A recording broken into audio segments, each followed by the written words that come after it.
city. So except Levi got, that we talked about last week. Levi redeemed himself when Moses came down from the mountain, and there was Aaron's little calf, and the Levites came over to him and said, yes, we're going to serve the Lord, and then went through the camp and killed all the people. And that was Genesis what? No, that I'm talking about Genesis 49, 8 to 12 is where we're going to talk about the blessings of Judah. And this is really blessings. The Reuben wasn't a blessing, and Simeon and Levi weren't blessings. But now, even though, like we're going to talk about, Judah did some bad things, but he gets actually blessed. So 49, 8 to 12. And Israel beheld Joseph's sons in, 49, 8 to 12. Judah, thou art he whom thy brethren shall praise. Thy hand shall be on the neck of thine enemies. Thy father's children shall bow down before thee. Judah is a lion's whelp. From the prey, my son, thou art gone up. He stooped down, he couched as a lion, and as an old lion. Who shall rouse him up? The scepter, which is a name for Jesus, the scepter shall not depart from Judah, nor a lawgiver from between his feet, until Shiloh come, and that's Jesus also. And unto him shall the gathering of the people be. Binding his foal unto the vine, and his ass's coat unto the choice vine. He washed his garments as wine, and his clothes in the blood of grapes. His eyes shall be red with wine, and his teeth white with milk. That's kind of hard to understand, but what he's saying is, that's where we get to Judah is the lion of the tribe of Judah. Jesus is known as the lion of the tribe of Judah, and the tribe of Judah it was known as a lion. That was its mascot like. And it says, Judah, thou art he whom thy brethren shall praise. And it turns out that the brothers all praise him, including Joseph, pretty much. And thy hand shall be on the neck of the enemies, that he was the one that was the strongest. And there's some Jewish commentary that says how strong he is that I think takes it a little bit too far. But anyway, we'll go over that too. And that the scepter shall not depart from Judah, which means that he's going to be the tribe that's going to produce Messiah. And that Shiloh and the law, nor a lawgiver should between his feet until Shiloh come. Shiloh is Jesus. And in him shall the gathering of the people be. And the thing about binding his foal unto the vine, and his ass's coat unto the choice vine, that he's going to be so prosperous that his vines are going to be so heavy that it can hold donkeys and other animals. So, okay, let's go. Dominance and praise is verse 8. Brothers will praise him. He will conquer his enemies, eventually have their necks beneath him. Verse 9, Lion of Judah, strength and regality of the tribe. That the lions are known for their strength, for their regalness, and that's what the tribe of Judah. Verse 10, royal authorities. The scepter shall not depart from Judah. Royal and kingly line shall come from Judah, which includes David. The first round was David came from the tribe of Judah, and then eventually Jesus, Messiah. Coming of Shiloh, the prophesied ruler, the prince who will bring peace, ultimate ruler of the nation. So Judah is going to be the tribe of Jesus, who's the ultimate ruler of the nations. And verses 11 and 12, there's going to be prosperity and abundance.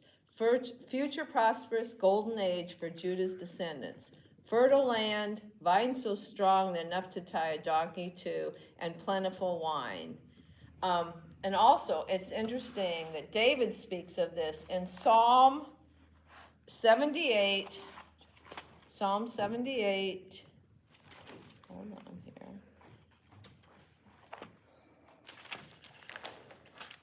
Psalm 78.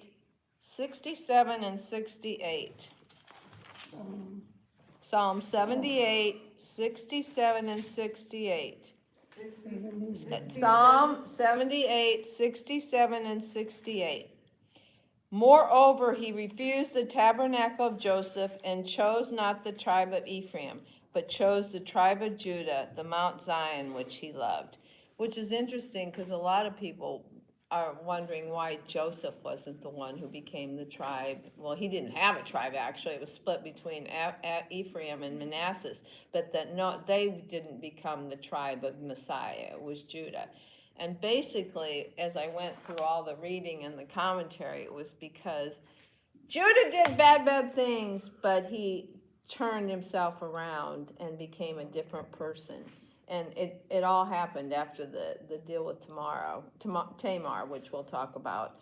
And The sister. Huh? The sister? No, the Tamar was in chapter 38. We'll go in detail because Tamar's not there is two Tamars, but this is not the sister. This was the wife of Judah's son. Oh. Judah's two sons, actually. So anyway, so that David talks about Judah's the one that's going to have Jesus, just like David was the tribe of Judah, and he was going to be a forerunner of Jesus. So anyway, so going back to Genesis 29:35, this is when Leah had Judah, and that's another interesting thing. Genesis 29:35. This is fourth son now. She had Reuben, Simeon, Levi, and now she has Judah. And each time she had the first three, it was like, oh, maybe my husband will love me now. Maybe God has seen me, and now my husband will see me, blah, blah, blah. And she seemed more concerned about what the feeling of Jacob was towards her than what her relationship was to God. But in this one, 20, and that's also, I think, an indication, a red flag about how Judah's going to be the one that's going to be the top tribe. So 29:35, and she conceived again, 29:35, and bare a son, and she said, now I will praise the Lord. Therefore she called his name Judah and left bearing. All right, this time she said, I'm praising the Lord. It's not, I want my husband to love me. Maybe my husband will love me. Now God has seen me. He said, I will now praise the Lord. And it seems that she changed her attitude about her relationship with God and Jacob. And didn't seek Jacob's love anymore. And Judah means praise. All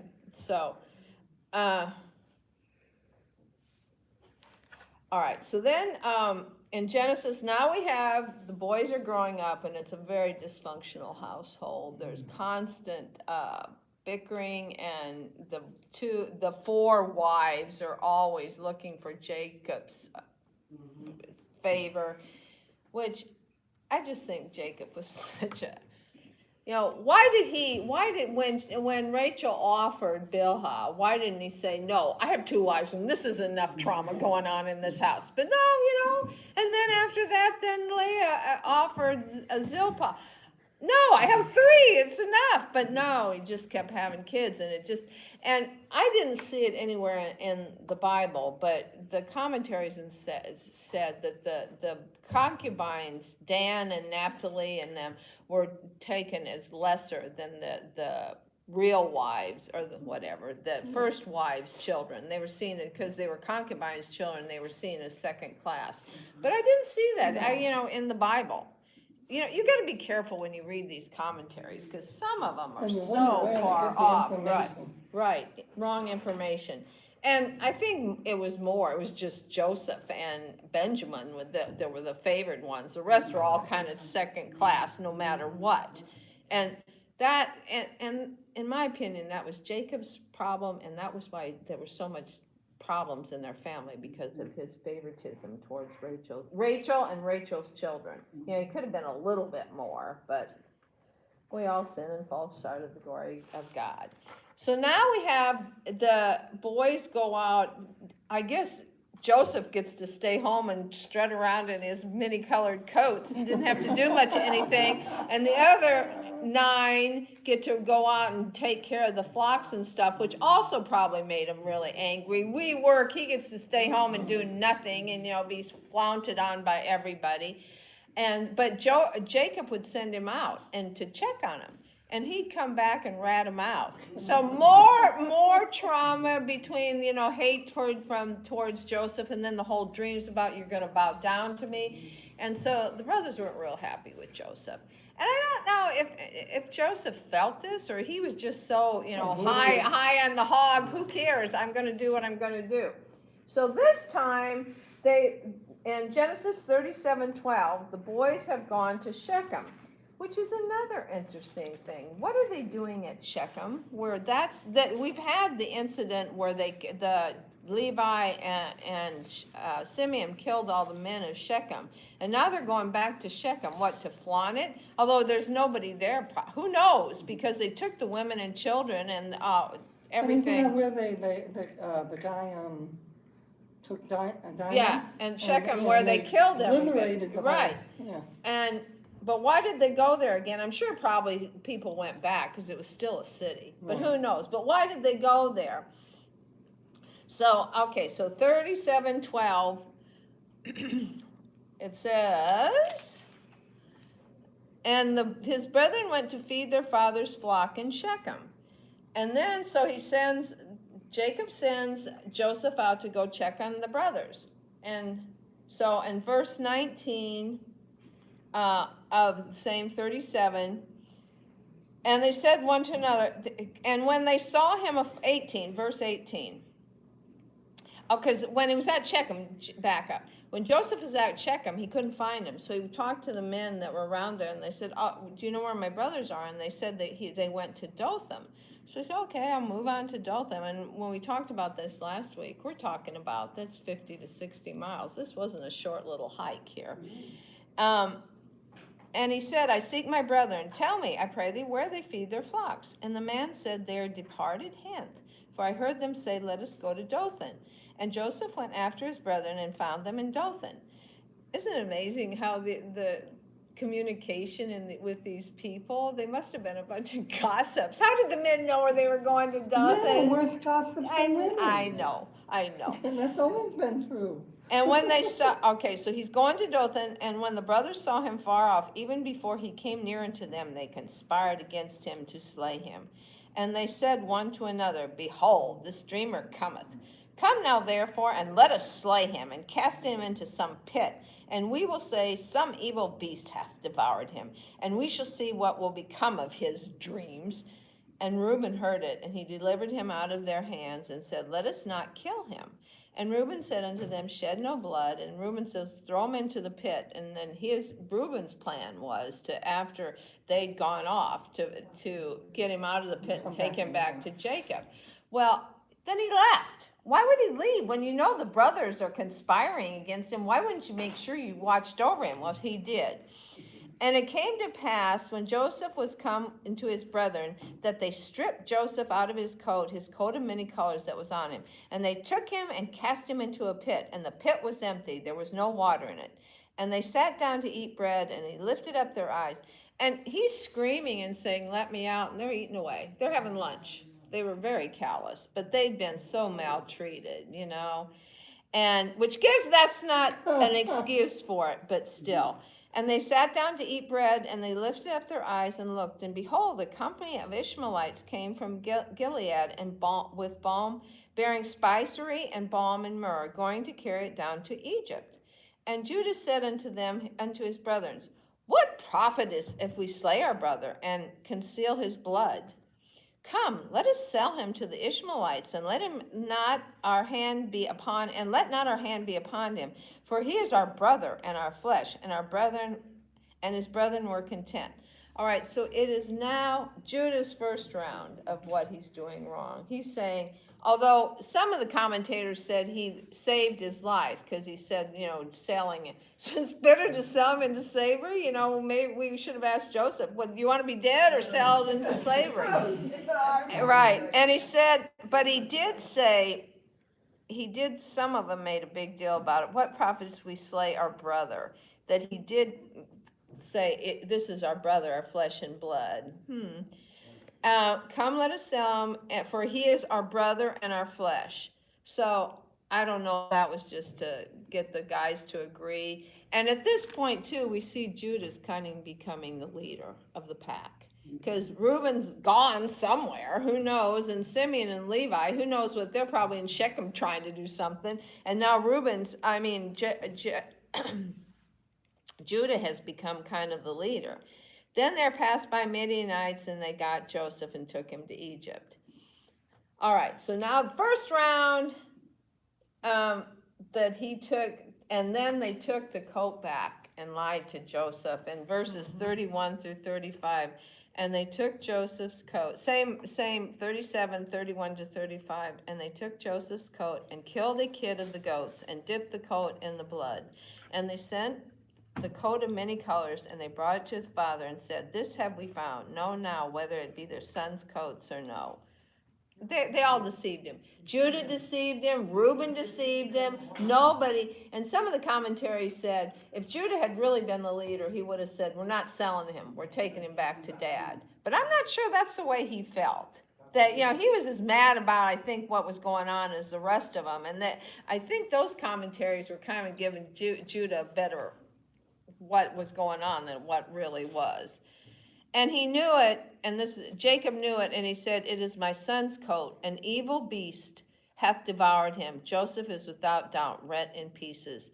And Jacob rent his clothes and put sackcloth upon his loins and mourned for his son many days. And all his sons and all his daughters rose up. Now that's interesting too, because all we knew was that he had Dinah, daughter. Right. But it says all his sons and all his daughters. It may be Well, referring. those concubines, Right. And it could have been granddaughters too. Yeah. But all we know that for sure that his daughter was Dinah. And all his sons and all his daughters rose up to comfort him, but he refused to be comforted, and he said, "For I will go down into the grave unto my son mourning." Thus his father wept for him. So another instance of he's so inconsolable. What does that make all the other brothers and kids think? We're so second class here. Joseph's gone. It's like his life is over. Yeah. And still he is, Right. what is it, glorified? Right. So, okay, now the interesting part is they've just sold Joseph, and he's going down into Egypt. And okay, this is interesting too. Chapter 38 is a whole different shift. It's now talking about Judah. Joseph is in Egypt, and now we're talking about Judah. And this chapter 38 takes a time frame of over 20 years. Right, and during this time is when Joseph is in Egypt, going through all that he's going through in Egypt, and finally being, head cheese next to Pharaoh. But this is 20 years. And one of the commentaries said, okay, and it came to pass at that time, which is the time after they took the coat home, and Jacob was so upset. And so Judah went down from his brethren and turned into a certain Adullamite whose name was Hira. Some of the commentaries, which I also find, okay, just like Judah should have taken him home to his father. I don't think he was on that program then.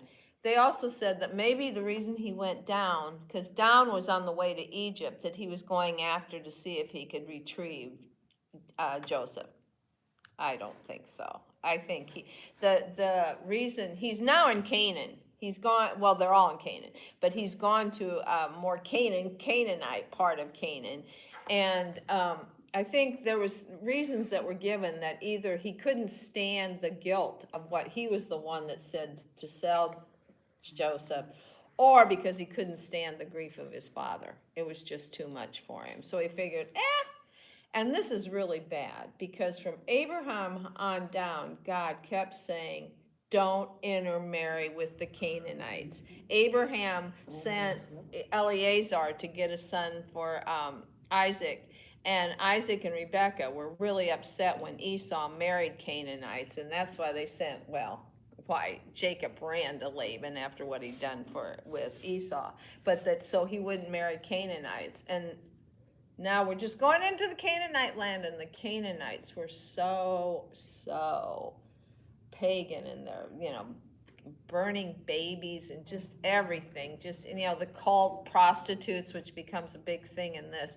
That was their religion, that they'd have prostitutes, and that's how they got men to join the religion. You go meet the cult prostitutes. So they were very successful. So, but the Canaanites were an abomination to God. And that's another reason why it's, that when Joseph at the end tells his brothers, you meant it for evil, but God meant it for good. God did that to get the family out of Canaan and into Egypt, because the Canaanites were fine with intermarrying with the Israelites and stuff, whatever. The Egyptians thought they were an abomination. They were low class, they were shepherds. We don't want anything to do with them. And that's what God wanted them to be completely separate. And that's the way the Egyptians looked at it. Even with Joseph, who was the second in command, the Egyptians, slaves or servants, whatever they were, wouldn't eat with Joseph because they wouldn't eat with the Israelites. But that's what God wanted. He wanted to be completely separate. Had they stayed in Canaan, they would have been intermarried, and the specialness of the Israelites probably would have been completely gone, which started here with Judah. Another naughty thing we sold Joseph, and now we go to Canaan, and he has his friend, the Adulamite, Hira. And Judah saw there a daughter of a certain Canaanite. 30. And it came to pass at that time that Judah went down from his brethren and turned into a certain Adulamite whose name was Hira. This was his buddy. Who knows how he got to be his buddy, but this is just one of those things we don't find out. And Judah saw there a daughter of a certain Canaanite whose name was Shua, and he took her and went into her. So he sees this cute little Canaanite, and he says he wants her, so he talks to her father, takes her and goes in, marries her and goes into her. And I'm not sure if there's a marriage ceremony. I think they just go in the tent and have sex, and that's their marriage, but I don't know. And she conceived and bare a son, and he called his name And she conceived again and bare a son, and she called his name Onan. And yet she yet again conceived and bare a son, and called his name Shelah. The most commentators were saying Shelah. Shelah was too much of a girl's name. Yeah. And he was at Chizab when she bare him. And Judah took a wife for his firstborn, whose name was Tamar. All right, so Judah has now married the Canaanite against all God's prohibitions, and now he takes a Canaanite wife, Tamar, for his oldest son. And Judah's firstborn, was wicked in the sight of the Lord, and the Lord slew him. We have no indication what his wickedness was. It just was wicked, and it was so wicked, God couldn't have him around. So it must have been really bad. Some of the commentators said they thought maybe he abused Tamar, or maybe did the same thing as Onan, which we're going to get into, and God couldn't stand it, so he's gone. And Judah said to Onan, go in unto thy brother's wife and marry her, and raise up seed to thy brother. All right, this is called Levirate marriage. Levirate marriage, and Judah. Okay, they said Judah was doing this, which shows that he did still have some connection to the Israelites, but with Canaanites. Who cares? But in Moses, in Deuteronomy 25, 5-10, is when he establishes through the law this Levirate marriage. So Deuteronomy 25, 5-10. And this is what it says. 25, 5-10. If brethren dwell together, and one of them die, and have no child, the wife of the dead shall not marry unto a stranger. Her husband's brother shall go into her, and take her to him to wife, and perform the duty of an husband's brother unto her. And it shall be that the firstborn which she beareth shall succeed in the name of his brother which is dead, and that name shall not be put out of Israel. And this was done to keep the names of the tribes. They wanted the continuation of the tribe, because this was the oldest son, and so and not just Judah, all the tribes. So if you married, your husband died, and you had no kids, and the husband had a brother, then the brother should go in and marry the wife, and the first child that was the dead brother's child, and he also had the birthright. because he was the older brother. And if the man like not to take his brother's wife, this is interesting too. All right. That they were ordered by Moses' law to take the wife. And if the man not to take his brother's wife, then let his brother's wife go up into the gate unto the elders and say, my husband's brother refuses to raise up unto his brother a name in Israel. He will not perform the duty of my husband's brother. Then the elders of the city shall call him and speak unto him. And if he stand to it and say, shall not like to take her, then shall his brother's wife come unto him in the presence of the elders. Now we're in the city gates where all the elders were. And she goes and says, he won't follow the law. He will not come into me and have a child for his brother's name. And then his brother's wife come unto him in the presence of the elders, and loose his shoe from off his foot, spit in his face, and shall answer and say, so shall be done unto that man that will not build up his brother's house. And his name shall be called in Israel, the house of him that hath his shoe loosened. It was a real humiliation for this to happen. Where are you up to? 10. 10. And his name shall be Deuteronomy 25, 5 to 10. 5 to 10. I guess I went ahead. Okay, 5 to 10. Right, and tells it's Levirate marriage. And that was it wasn't the law yet, because Moses hadn't established the law, but it was obviously a common practice because Judah wanted Onan to do it. All right, back to 38. This is what Onan does. Genesis 38. Back to where we were, where first one died, dead. We don't know why, but he's dead. And it was obviously something really bad, because God didn't just strike one person individually, generally speaking. And it may be too because God was so upset about the whole Canaanite thing in Judah. And God knew that Judah was going to be his tribe that's going to produce Jesus. And this was really disturbing to him. All right.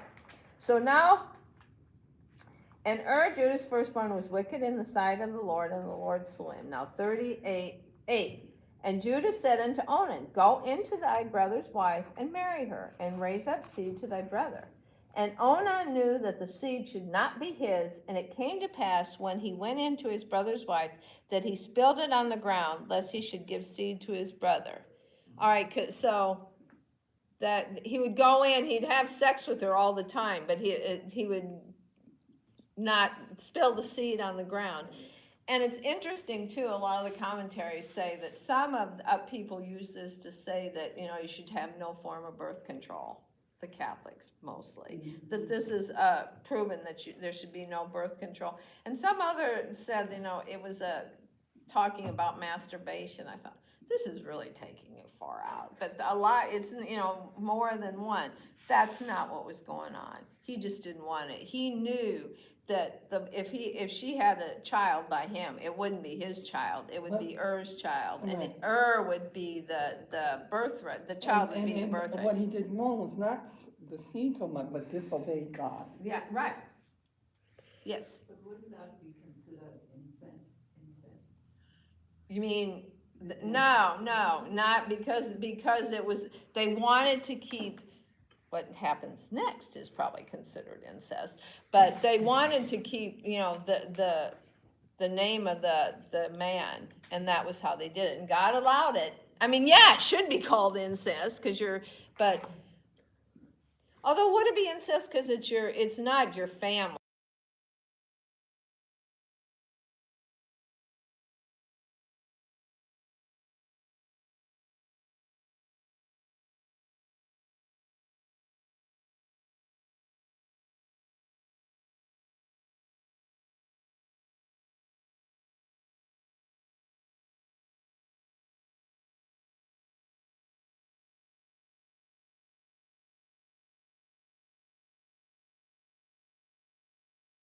Bible, and we don't like to preach it when there's kids in the congregation and stuff. All right, but it gets better.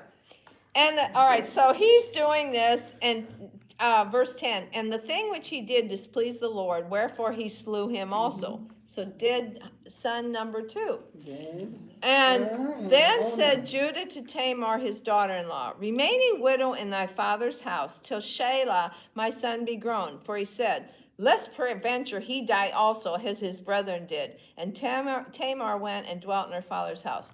This was totally wrong. It was Judah's responsibility to take care of her because she had come into his family, and he should have never sent her back to her father. And she couldn't marry unless Judah. It wasn't her father that could. Can I ask you a question? Why didn't Judah then have sex with her? So he can produce a son for. Because he's still married. He has his wife. Matter. Yeah, that's right. But hold on, honey. You're seeing it's coming. Oh. But he should have never done this. He should have taken care of her, and she couldn't marry unless he approved. So what was the point of going back to her father? But he said, because the youngest son apparently was too young at that point to marry. And some of the things too said that probably when all this started, Tamar was only 13 or 14. So she's probably, we don't, yay. And probably and Onan weren't much older. Right. You know, because that was when people got married. So Shelah, whatever his name was, must have been 7 or 8 or something. Well, can I say something? Yes. And back in the day, I'm not talking about now, but back in the day, if you were 16 in most Hispanic That's true. people, you were allowed to get married. Okay, it was just the cultural deal. Yeah, and when you went to school, I'm one of them. I went to school so I can learn how to read and write. Okay, and learn the alphabet. But then when I was in after 7th grade, I turned 16 and I got married. Hey, That's it what was you did. cultural. That's what happened. You have your quinceañera, and then you go and you get married. Yeah. All right. What happened is that your job was to learn, this is your school, to learn how to take care of your husband. Right. How to cook, clean, and That's take care right. of the kids. Aren't we glad That things was changed? your job. I taught my son how to take care of himself. Right. All right, 38 verse 12. And in process of time, the daughter of Shua, Judah's wife died. And isn't it interesting? We never know Judah's wife's name. It's just the daughter of Shua. And Judah was comforted and went up into his sheep shearers to Timnath, he and his friend Hira the Dulamite. So he's back with his buddy that started all this. And he goes to Timnah for sheep shearing. And it's interesting, that's the same place where Samson went to do sheep shearing. It must have been the sheep shearing place, and they'd go and... What's sheep shearing? Sheep? Yeah, sheep. The wool off the of... wool off the sheep. Oh, It was a I big thought deal, and it was a big, sheep. yeah, it was a big party and drunkenness and everything, so it was, and it was told Tamar saying, this is another thing about this communication thing, and it was told Tamar saying, behold, thy father-in-law goeth up to Timnath to shear his sheep. And Tamar was a smart cookie. I mean, she was a wicked cookie in a certain way, and She's gonna give that baby one way or right, another. and she put her widow's garments off from her and covered her with a veil and wrapped herself and sat in an open place, which is by the way to Timnath. For she saw that Shelah was grown and she was not given unto him to wife. So she's been waiting and never getting this. And when Judah saw her, he thought her to be an harlot because she had covered her face. She obviously knew that Judah had a little lusting too. And he turned unto her by the way and said, go to, I pray thee, let me come unto thee. For he knew not that she was his daughter-in-law, which is really interesting. She talked to him. Did he not know her voice? Or did she disguise her voice? She was smart, so she was probably disguised. And she said, what wilt thou give me that thou mayest come in unto me? And he said, I will send thee a kid from the flock. And she said, wilt thou give me a pledge till thou send it? So he said, I'll give you a sheep or a goat from the flock. And she said, you don't have it with you, dude. What are you going to give me for it? You know, where's your credit card? Go, girl. Right. And he said, I want it in my hand. right. what? And he said, what pledge shall I give thee? And she said, thy signet and thy braces and thy bracelets and thy staff that is in thine hand. And he gave it to her and came in unto her, and she conceived by him, which is really interesting. One time and she's pregnant. And she arose and went away and laid by her veil from her and put on the garments of her widowhood. So this all happens and she leaves. And Judah sent the kid by the hand of his friend Adullam. It's interesting, Sue, he never went back to give her the kid because he was probably embarrassed. So he sent this buddy of his, this Canaanite, who probably Well, he didn't had to care. get his seal back, I mean. Right. To receive his pledge from the woman's hand, but he found her not. Then Hira asked the men of that place, saying, where is the harlot that was openly by the wayside? And they said, there was no harlot in this place. And he returned. And the other thing too about this, he thought she was the cult prostitute. So Judah was not only, I mean, his wife was dead, but still he was dealing with a cult prostitute. He was an Israelite. This is just, and he returned to Judah and said, I cannot find her. And also the men of the place said, there was no harlot in this place. And Judah said, let her take it to her, lest we be shamed. Behold, I sent this kid, and thou hast not found her. So he said, I did my deal. I took the kid. She wasn't there. Let's just move on. We don't want to be embarrassed. And it came to pass about 3 months after that it was told Judah, saying, I love this communication. Tamar, thy daughter-in-law, hath played the harlot, and also, behold, she is with child by whoredom. And Judah said, bring her forth and let her be burnt. Isn't sin so much worse on other people? The same sin you do looks so much worse on other people.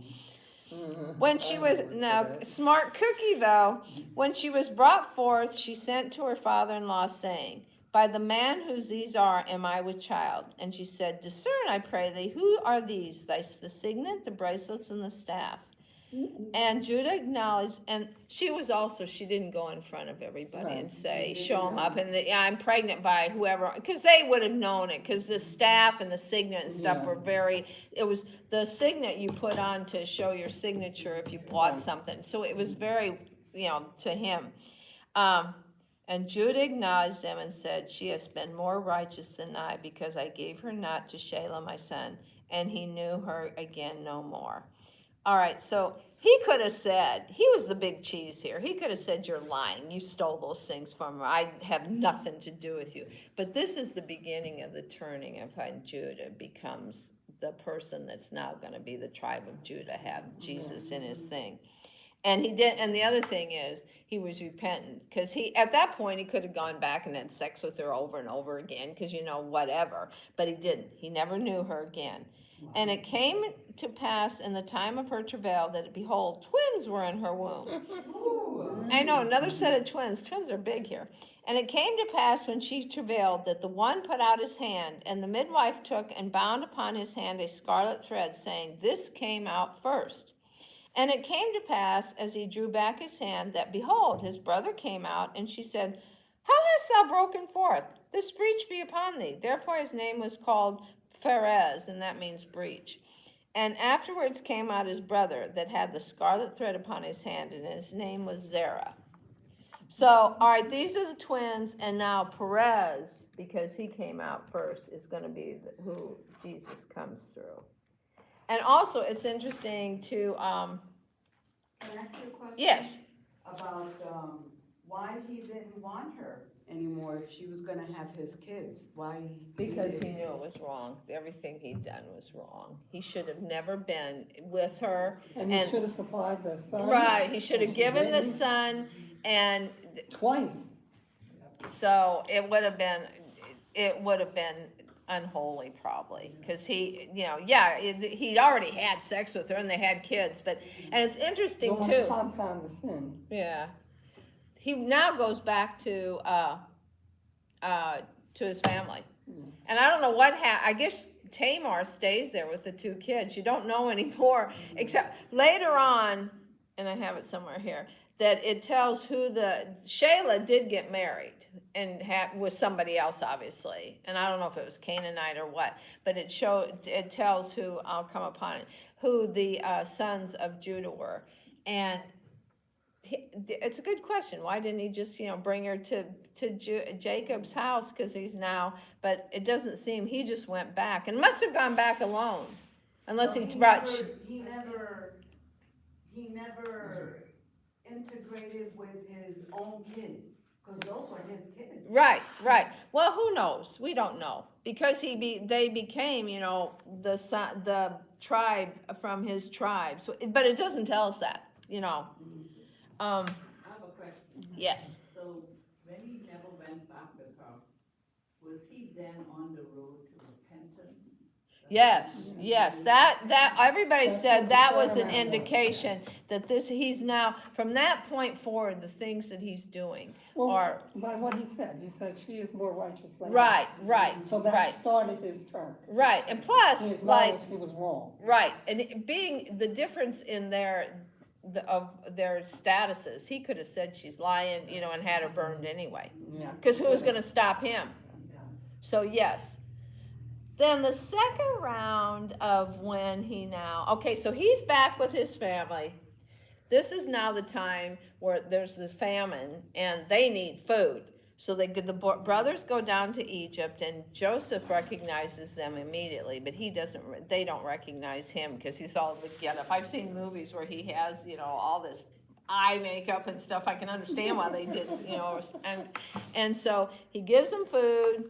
And when they're leaving, he tells his servants to put their money back in the sacks.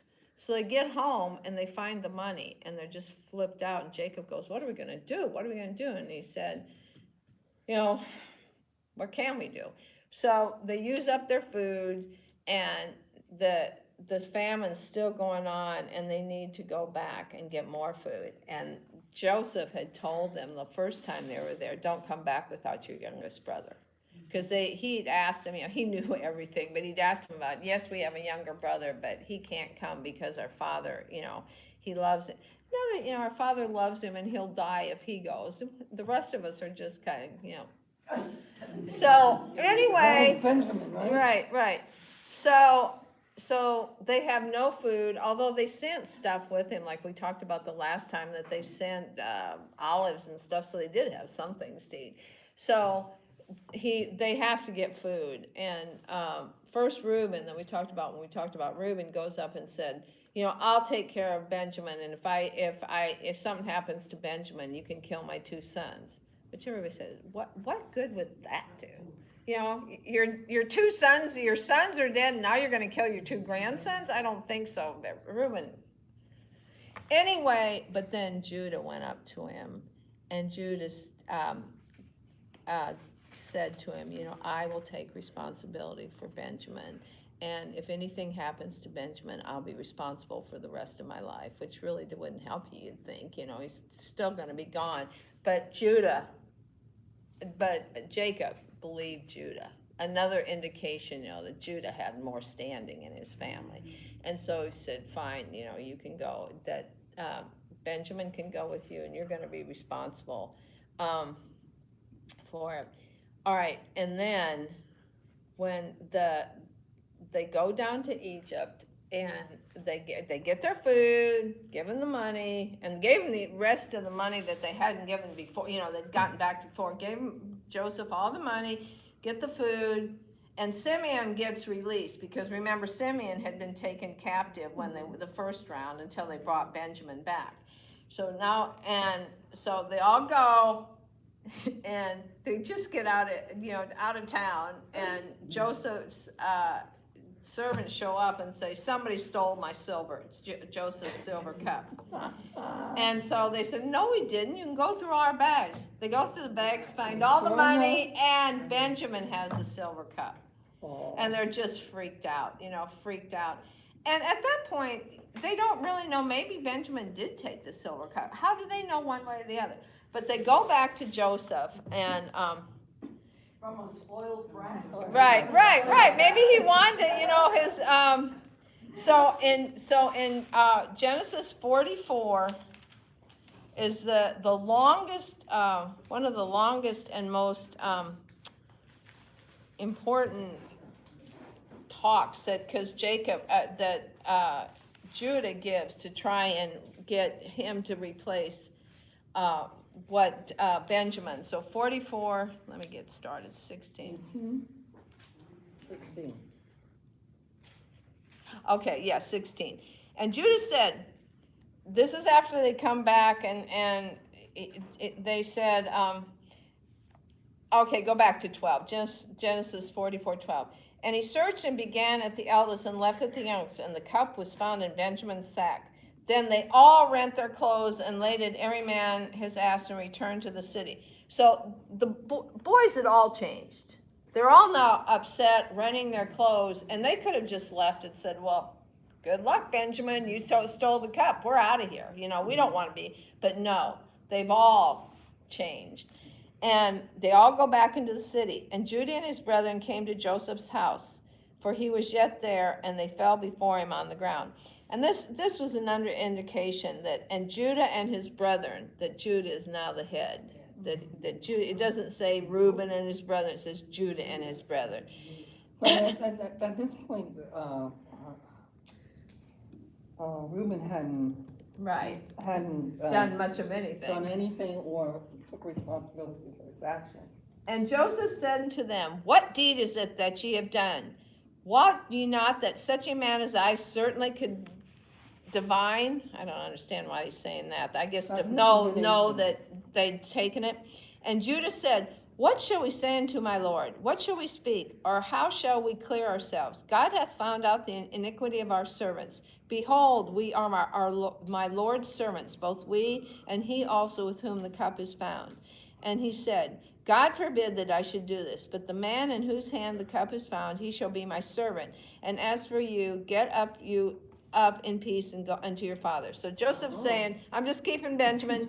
The rest of you can leave. He stole the cup. I don't think so. Right. Then Judah came near unto him and said, O my Lord, let thy servant, I pray thee, speak a word in my Lord's ears, and let not thine anger burn against thy servant, for thou art even as Pharaoh.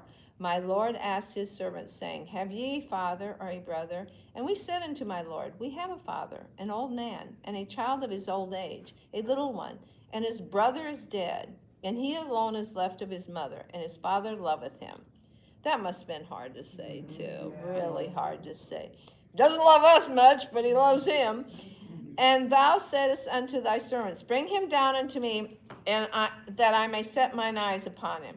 And we said unto my Lord, the lad cannot leave his father, for if he should leave his father would die. And thou saidst unto thy servants, except your youngest brother come down with you, ye shall not see my face any more. And it came to pass, we came up unto thy servant my father, who told him the words of my Lord. And our father said, go again and buy us a little food. And we said, we cannot go down if our youngest brother be not with us. Then we will go down, for we may not see the man's face, except our youngest brother be with us. And thy servant my father said unto us, you know that my wife bare me 2 sons.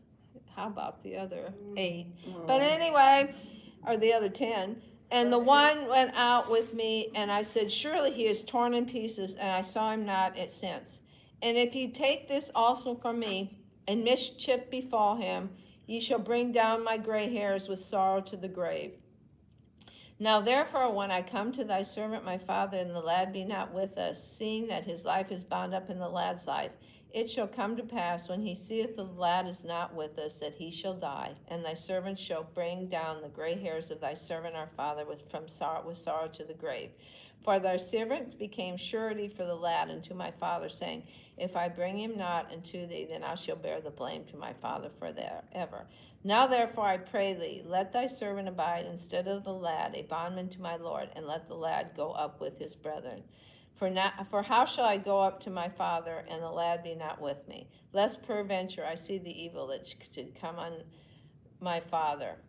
So this is the total time when Judah has made the complete turn. He now doesn't care, it's not about him anymore, it's about Benjamin and about his father. And so, and chapter 45 first, and then Joseph could not refrain himself before them that stood before him, and he cried out, cause every man to go out from me, the Egyptians. And there stood no man, and that's when he said, I'm Joseph, your brother. And it was only because of the way Judah presumably pled with him about, because he could have, he just wanted Benjamin. He was like his father. You know, Benjamin is my favorite. I'll keep Benjamin and, you know, show him all the good things of Egypt, and the rest of you can go back. But he also, uncertain whether, you know, what was our feeling towards Jacob? Jacob had never done wrong to Joseph. You know, the rest of the brothers, everything too. And also, one of the commentaries said Judah could make such a plea because he'd lost 2 of his sons, and he would know how Jacob felt, having presumably lost Joseph, and now his second favorite, Benjamin. So, Well, weren't those 2 from Rachel? yes. That's why. Right. Then, when it goes on about Judah becomes then becomes the lion of the tribe of Judah, etc., etc. And in Numbers 10:14, it's the beginning of how Judah is becoming the head of everything. He's the first tribe to go out from Mount Sinai. Numbers 10:14. You want us to go there? Sure. Okay, Numbers 10:14. I'm sorry if I cut you off. No. Number 10. 10:14. And in the first place went the standard of the camp of the children of Judah according to their armies, and over his host was whatever. And Judah became the fighting man. He was supposedly the strongest of all the brothers, etc. The Jewish commentaries have some wild stuff. They said that Judah features heavily as a protagonist in accounts of a war with some of the Canaanites. Judah kills Jashub, king of Tappa, in a hand-to-hand combat after first having deposed Jashub from his horse by throwing a 60-pound stone at him. That's interesting, 60-pound stone. And then the account goes on to state that while Judah was trying to remove Jashub's armor from his corpse, 9 assistants of Jashub fell upon him in combat, but after Judah killed one, he scared away the others. Nevertheless, Judah killed several members of Jashub's army, 42 men according to the Mishrabic book of Jasher, but 1,000 men according to the Testament of Judah. So he either killed 1,000 or 42. What are you on? No, this is just Jewish commentary. Oh, okay. Yeah, no, this isn't in the Bible. This is not in the Bible. No, but Numbers 10. Oh, 10:14. 10:14. Yeah. And then this also, according to some classical sources, Jacob suspected that Judah had killed Joseph, especially according to the Midrash, when Judah was the one who had brought the bloodstained coat to Jacob. We don't know that either. We don't know if he was the one that brought the bloodstained coat, but they say that. And they also say that then the brothers turned on him because they held him responsible for the fact that Joseph got sold. They all wanted to sell him. Come on.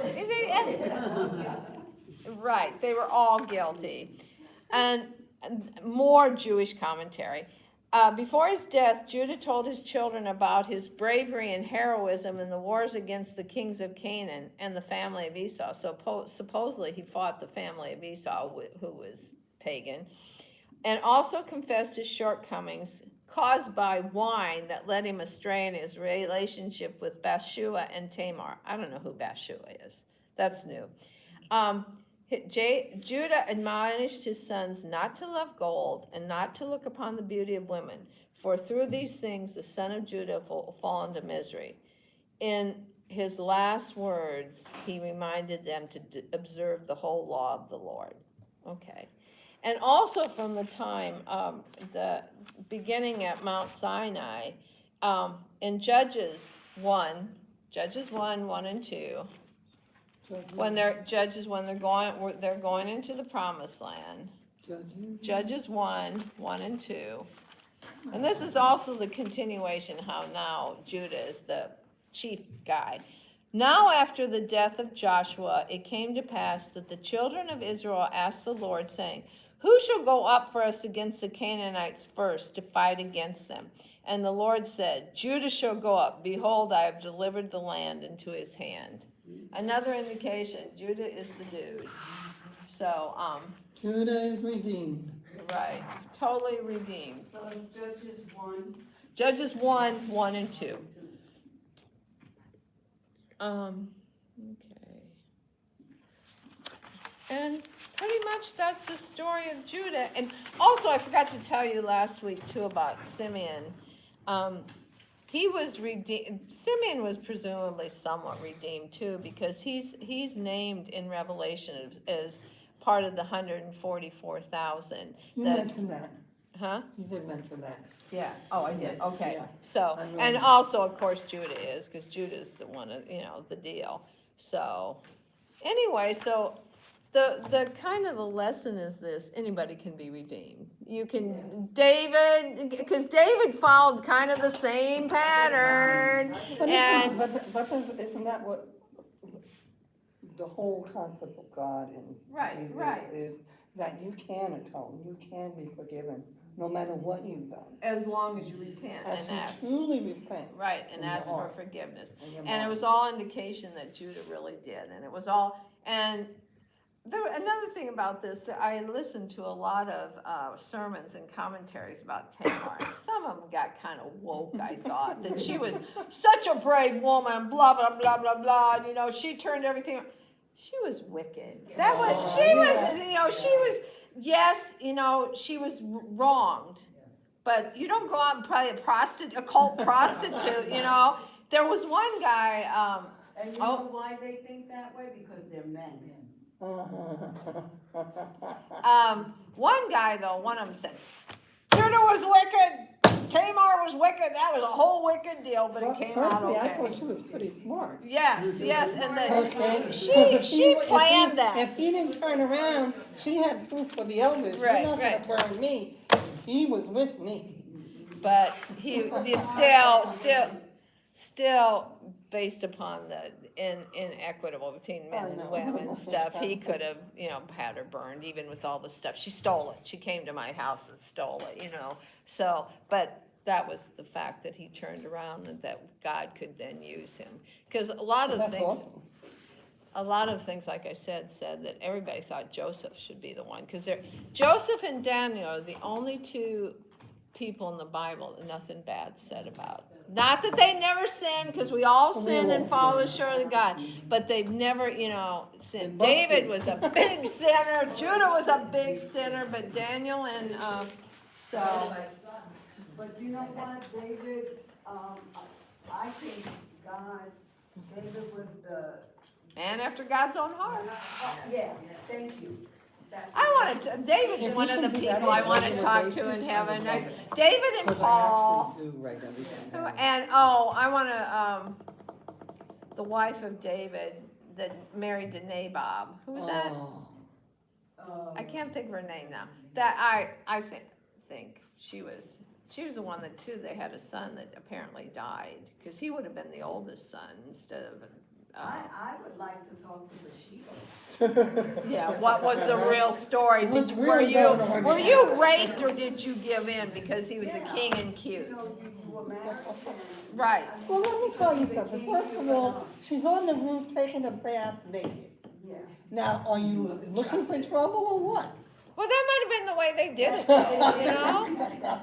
And Uriah was so much better than him.